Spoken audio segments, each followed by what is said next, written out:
Aí Israel sai do Egito, os 40 anos, vamos para um assunto interessante. Geograficamente falando, Israel, quando sai do Egito, o povo hebreu, quando sai do Egito, eles poderiam geograficamente chegar em poucos dias. Eu posso até ter a conta. Se fosse um grupo pequeno, 17 dias de caminhada. 17 dias se fosse um grupo pequeno. Pequeno. Como eu estou falando de um grupo de milhares de pessoas, alguns colocam milhões, a gente pode tratar sobre isso depois, a gente pode, pelo menos, aí dobrar ou triplicar isso aí, levando em consideração que tinha mulheres, crianças, animais. Então vamos colocar algo pouco mais de um mês. Então vamos botar 40 dias, porque me parece...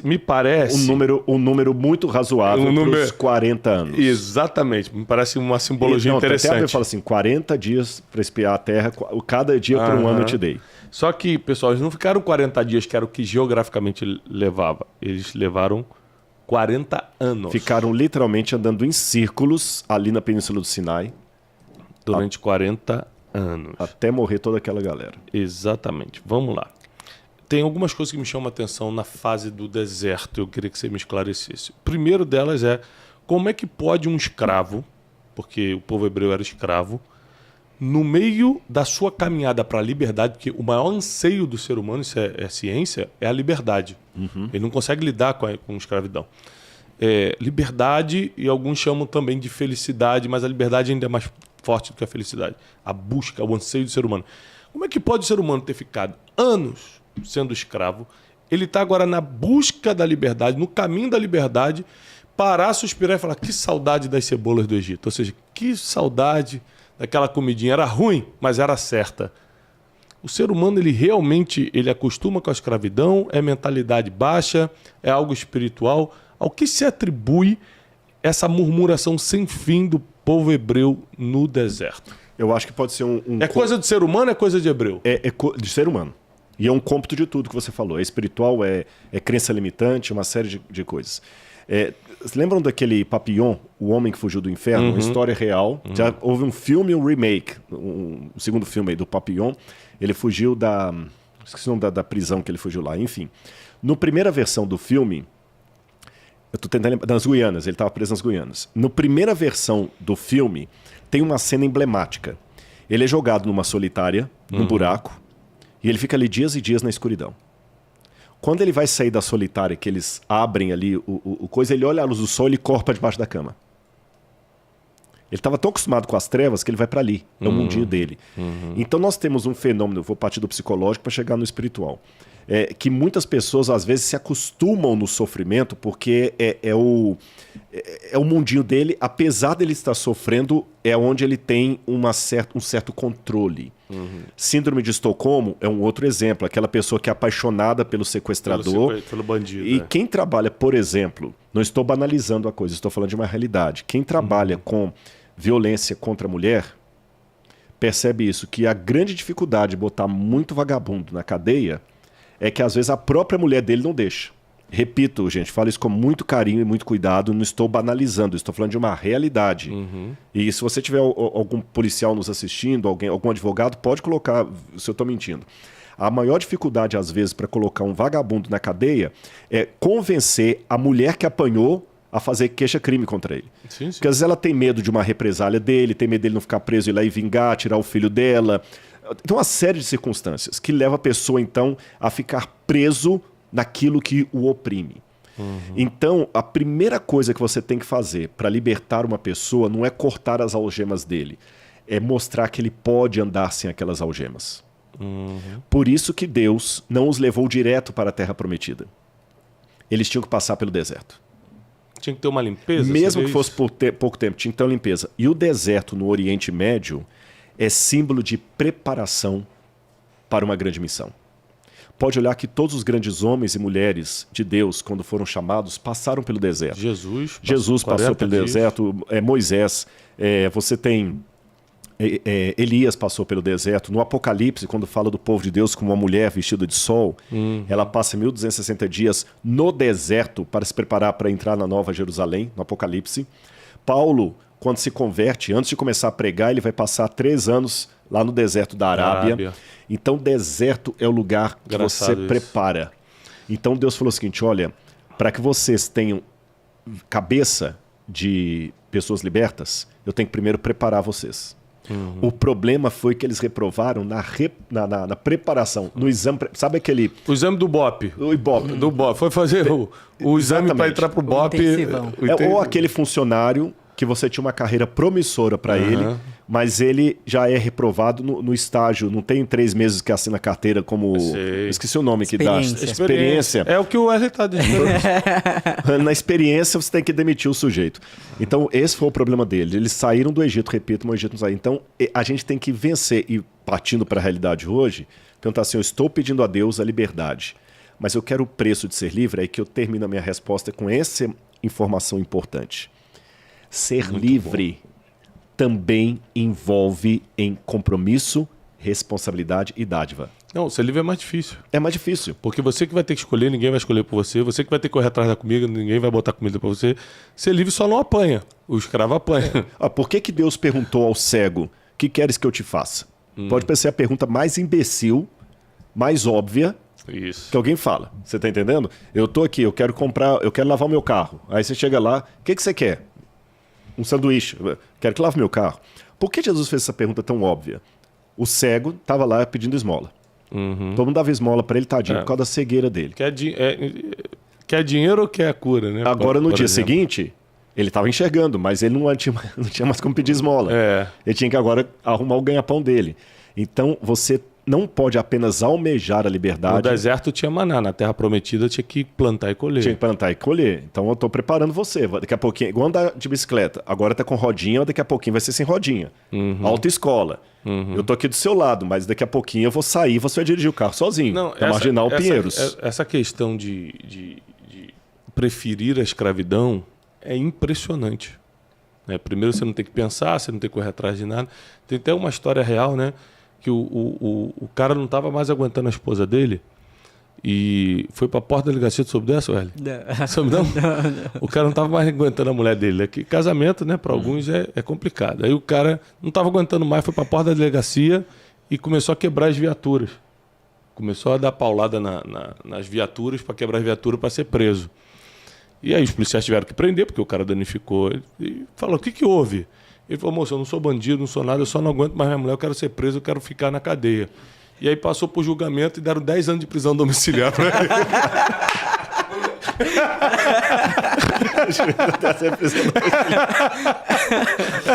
Mas que tristeza, né? A vida. Agora, a gente tem que mandar o Wesley pro deserto pra chegar na hora dele ser usado por Deus, né, Teixeirinha? Agora, você falou de prisão domiciliar, eu tenho uma nota triste para alertar, porque eu tenho certeza que muitos dos que estão nos assistindo aqui são jovens. Sim. Isso aqui eu não estou falando com base em biblismo, não. Mesmo autores, Lipovetsky, você tem o Ernest Becker, que escreveu a Negação da Morte, e outros mais que eu Bauman, que eu podia citar aqui. Essa geração que nós estamos agora é uma geração que tem como característica o querer viver escravizado. Meu Deus. E eu vou explicar por quê. Estou trazendo autores que não tem nada a ver com Bíblia. Porque, como a gente falou, a versão de homem livre, de mulher livre, ela impera que você tenha responsabilidades que hoje os jovens não querem ter. Por isso que o pessoal faz piadinha nos stand-ups da vida aí, nos programas humorísticos, daquele cara de 48 anos que ainda está morando na casa da mãe. Você entendeu? Assistindo Game of Thrones, jogando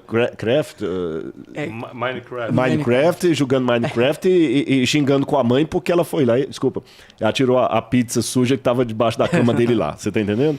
Ele não quer crescer. E a geração que consumiu demais o Friends, lembra aquele Friends? O Friends, ele não foi dado apenas para entretenimento. Havia uma mensagem naquilo ali. E o Friends se tornou o Friends Big Bang Theory, 2 Homens e Meio, Two Men and Health. Esses folhetins americanos todos, eles mostram o emblema dessa geração. Pessoas solteironas que não constituíram família, que banalizam a família, porque hoje a ideia de família está sendo banalizada. Não, é ridículo, família, isso é modelo patriarcal, fanático, religioso, chauvinista, outros istas aí, fascista, machista, patriarcado. Estão banalizando porque constituir família é uma coisa que envolve trabalho, as pessoas não querem, preferem ficar como sacrifício, preferem ficar como solteirões no apartamento, pegando uma menininha, outra ali, tal, nos 30, 40. É o egoísmo. Não abre mão do egoísmo. E por isso que muitos batem palma, por exemplo, para sistemas comunistas ou socialistas, sendo que ele nunca viveu num país de regime totalitário isso. Claro. Ele nunca viveu na União Soviética, ele não viveu em Cuba, ele não viveu na Albânia, na época do comunismo, ele nunca viveu nesses lugares. Claro. Ele nunca viveu na China comunista. Aí ele fica, não, eu quero... Por quê?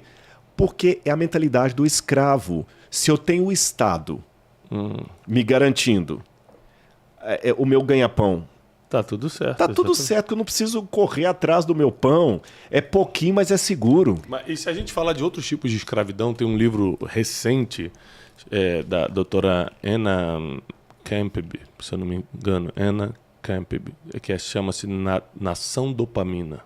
Nação Dopamina, é isso mesmo. É um livro que está bem forte agora. Aham. E ela fala justamente isso. É muito mais fácil... Campbell, né? Campbell, ou Campbell, alguma coisa assim. Vou pegar. Anna Campbell, alguma coisa assim. É muito mais fácil ser escravo de alguma coisa por causa do prazer, por causa da dopamina. Por exemplo, o cara que é escravo da pornografia, escravo Do vício. do álcool, escravo da droga, ele encontra prazer o tempo todo, só que esse prazer ele tem fração de minutos ou segundos, e ele precisa de uma nova dose, de fazer uma nova besteira, de uma nova prostituição, de uma nova... Então as pessoas parecem que elas não só se acostumam, mas também estão descobrindo prazer na escravidão. E Israel, quando começa a reclamar, vendo os milagres, o que me assusta no povo hebreu, é que eles estavam vendo os milagres, estavam vendo maná cair do céu, estavam vendo a coluna de fogo, a coluna de fumaça, eles estavam vendo e ainda assim falando, E o sabe Egito por era quê? melhor. Aí eu faço uma ponte com a passagem bíblica do Egito com a realidade atual. A realidade assombra. A realidade dá medo. Lembra do Matrix? Claro. Que alguns preferiam o mundo da Matrix ao mundo da realidade. Uhum. No mundo da realidade, o verdadeiro Deus era o Deus de Israel. A realidade estava esfregando na cara deles assim. Eu sou o verdadeiro Deus, eu que abri o mar vermelho, eu que trouxe o maná, mas eu exijo fidelidade. Trabalho. Eu não divido minha glória para outro. O Shabat, por exemplo, a guarda do sábado. A guarda do sábado não foi dada para um bando de vagabundos, não. Pelo contrário, 6 dias trabalharás. A gente só pega o mandamento do Shabat com o dia do descanso. Mas lembra que antes de falar do descanso, Tem o trabalho. 6 dias trabalharás. Ele não falou 6 dias tirarás férias e no 7º vai prestar para mim. Não. Trabalhar na terra, etc. Honra teu pai e tua mãe na terra que o Senhor teu Deus te dá, para que sejam longos os dias na terra. Então você tem que produzir. Agora, eles não querem essa realidade. Aí, como eles não querem essa realidade, eles, para manterem a condição de escravo, eles fogem para quê? Fogem para o mito, para o virtual. E o que foi o virtual? Trouxeram do Egito uma cópia do touro Apis, em forma de um bezerro, e adoraram o bezerro, falando, veja Israel, quem te tirou do Egito. Adoraram o bezerro. Hoje, fazendo o paralelo, estamos na mesma coisa. O mundo hoje, ele não quer a realidade de Deus. Ele quer... E isso o Ernest Becker, que eu falei com vocês, da negação da morte, ele trata muito bem. Nós criamos hoje o romance apocalíptico. A relação matrimonial ela é bem diferente do romance do filmezinho de sessão da tarde. Então, como o pessoal não quer enfrentar a realidade, ele fica com 40 anos ainda na balada, pegando outra menina que já tem uns 30 e tantos, fingindo que não vai envelhecer, usando para o mundo das drogas. Os próprios games são uma fuga da realidade, porque a sobriedade dói muito. Somente pessoas que estão muito bem consigo mesmo, com o próximo e com Deus, aguentam a sobriedade. Por isso que o mundo refugia-se na dopamina. A dopamina deles foi o bezerro de ouro. A dopamina de hoje pode ser a vida virtual, pode ser esse universo paralelo que muitos vivem. São os bezerros de ouro que nós vamos criando para não aceitar o Deus verdadeiro. Isso é bom demais, essa mescla de a realidade é muito dura, a sobriedade é muito dura, então as pessoas sempre vão buscar o virtual, a dopamina, o prazer, o vício, alguma coisa, nem que seja através da reclamação e da murmuração para tentar fugir. E que a dopamina, quando realidade. Moisés chegou, como é que estava o pessoal que adorou o bezerro? Pelado. E aí os comentaristas fazem duas hipóteses ali. Ou eles estavam nus porque ficaram com vergonha, ou eles estavam nus porque a orgia foi chegando a tal momento da música, todo mundo dançando ali, que no frenesi o pessoal começou a tirar a roupa. Que acontece em muitos festivais. Rituais, muitos rituais pagãos. O interessante é o seguinte, quando o povo chega próximo a entrar, Deus leva Moisés, não deixa Moisés entrar. E quem assume o governo ali é Josué. E começa uma estruturação de uma nação. Quando é que a gente pode considerar que Israel, depois que saiu do Egito, virou realmente uma nação? Em que ponto da história bíblica a gente pode falar, agora é um país, agora é uma nação? Bom, em termos históricos, cronológicos, eles vão se tornar uma nação já ali no período dos juízes. Esse período que você falou imediatamente após Josué é o período dos juízes. Por que eu sei que ali Israel já virou uma nação? Porque nós temos uma estela, para quem não sabe, é uma pedra comemorativa que os reis do passado escreviam leis, deeds, que seriam atos, coisas que ele fez, contratos, ou leis, contratos, ou então grandes feitos dele. Ou, por exemplo, a grande pedra de Hammurabi, o Código de Hammurabi, é uma lei em forma de estela, uma estela preta, né? E o faraó Merneptah, ou Meremptah, da 19ª dinastia, da família do Ramsés, ele fez uma estela enorme, contando dos reinos contra os quais ele lutou. E ele menciona num determinado momento da linha, ali, você já foi ao Museu do Cairo? Já.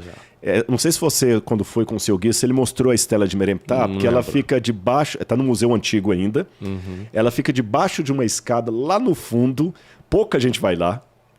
Isso dá até tristeza ver. Totalmente vazio ali. Não vai, eles não mostram quase. E lá você tem na linha, eu leio um pouquinho do hieroglífico pro pessoal ali, né? Eu destruí Askelon. E a semente de Israel não mais existe. E o nome Israel já é mencionado ali junto com Askelon, com outros territórios, com outros reinos que que o Egito combateu. Então eu tenho ali, no século XIV, 1300 e pouco, eu já tenho um indício ali de Israel sendo considerado pelo Egito uma nação. Antes de Cristo, né? Antes de Cristo.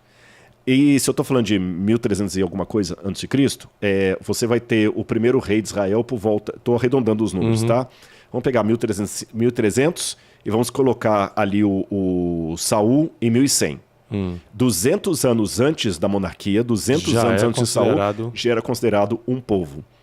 E eu estou contando isso porque muito historiador vai falar que Israel só se tornou reino mesmo na época da monarquia. Mas eu tenho essa evidência arqueológica que foi antes. Se eu não me engano, Gideão, que ainda é na época dos juízes, já falava o meu povo Israel contra o povo amalequita, contra o povo que entrava. É porque os que não acreditam na historicidade da Bíblia vão dizer o seguinte, quando diz o meu povo, isso é o descrente da Bíblia. Claro. É como se você pegasse o bando de Lampião, falando assim, o nosso povo vai lutar contra os macacos do governo. Mas o Lampião lutando contra as forças de Getúlio Vargas não é Estados Unidos lutando contra a Inglaterra. Tá certo? É um bando de foras da lei, como é que fala? Uma gangue, sendo... Não tinha legitimidade. Legitimidade. O dia de Mafagafa tinha 5 mafagafinhos, né? É isso aí. É que nós temos aqui um problema nessa equipe que ninguém fala direito, né? Fala aí, é inadmissível. Inadmissível. Então nós temos um problema sério aqui nessa equipe. Não, você sabe que esse negócio de problema é que tinha 2 meninas num ônibus e o cara tava ouvindo as duas conversando atrás e falou assim, não, pois é, fulano, porque eu tô com uns problemas. Peraí, me ajuda agora aqui, é problema ou problema? Aí a outra que entendia mais de gramática falou assim, eu sei como é que é. Problema é de cabeça e problema é de matemática. Tá bom. Então, voltando, deixa do problema ou problema pra lá, Eu até esqueci o que eu estava falando. Então, a questão do Lampião aí contra Getúlio Vargas. Mas eu tenho esse indício de Meremptah mostrando que Israel não era um povinho, uma gangue, não. Já era uma nação contra a qual o Egito se envolveu. Tanto é que quando o Egito fala de Israel, escreve Israel e aparecem 2 bonequinhos, que é o determinativo de povo. Você tinha em egípcio o determinativo de cidade, que era como se fosse uma coisinha assim com um solzinho, que é Nitru, que é cidade, ou você tinha os 2 bonequinhos que era determinativo de povo, de nação. Então Israel já era uma nação desde essa época.